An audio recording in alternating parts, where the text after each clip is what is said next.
स्त्री और पुरुष के रिप्रोडक्टिव सिस्टम नवजीवन निर्माण के लिए डिजाइन किए गए हैं। मेल जेनेटिक सिस्टम यानी पुरुष प्रजनन अंग में 2 अंडकोश होते हैं जो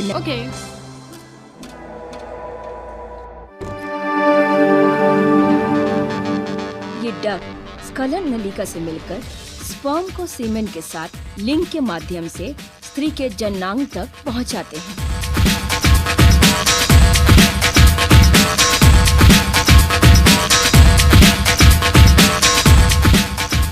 वही स्त्री के जेनिटल सिस्टम की शुरुआत ओवरी यानी अंडाशय से होती है। ओवरी के अंदर हजारों फॉलिकल्स होते हैं।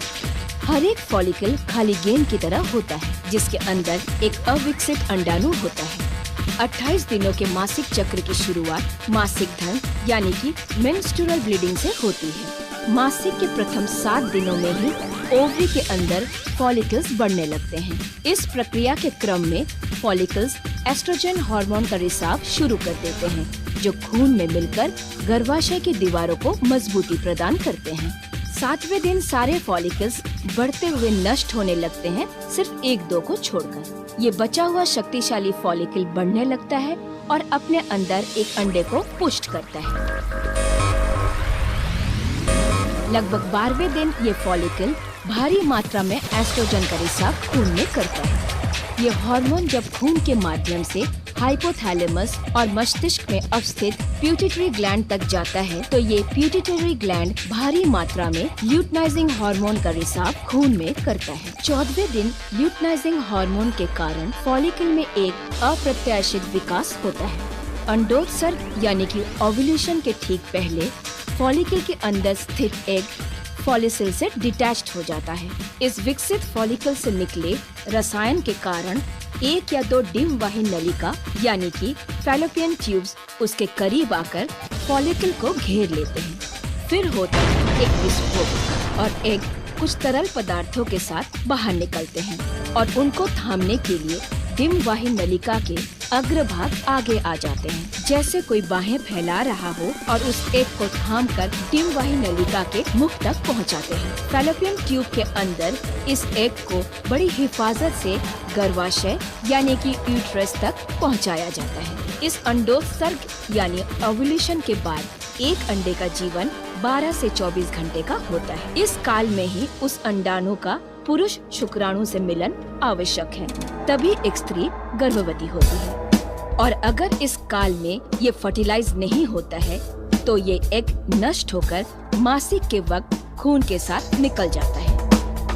हर स्त्री के अंदर उसके ओवरी में हर महीने एक एग विकसित होता है। एक पुरुष के टेस्टिस से निकले लाखों स्पर्म लिंग के माध्यम से स्त्री के योनि में प्रवेश करते हैं और एक दौर शुरू होता है। लाखों स्पर्म्स एक अंडाणु में समाने की कोशिश करते हैं मगर कामयाब सिर्फ एक ही होता है। उस विजेता के प्रवेश के साथ ही फर्टिलाइजेशन हो जाता है। स्त्री और पुरुष के जेनेटिक मटेरियल्स मिलते हैं और नवजीवन अंकुरित होता है और शुरू होता है 40 हफ्ते का ये सफर। हर दिन फीटस का विकास शुरू होता है। 21वें हफ्ते तक फीटस के अंगों का विकास हो जाता है। माँ उसके हर मूवमेंट्स को अनुभव करने लगती है। फीटस का पोषण माँ से जुड़े एक नलिका से होती है।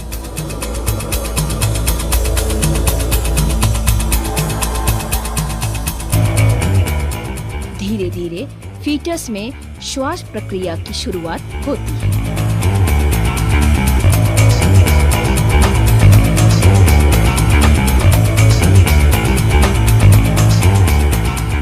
जिससे फीटस का दिल अपना काम करना शुरू करता है।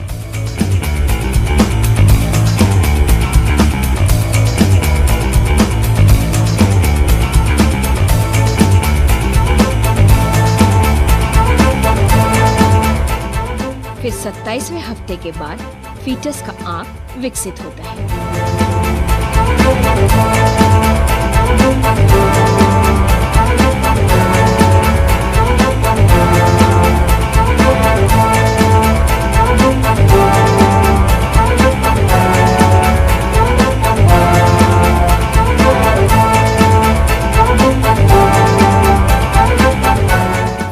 दिन भी आ जाता है जब एक नया जीवन दुनिया में प्रवेश करता है।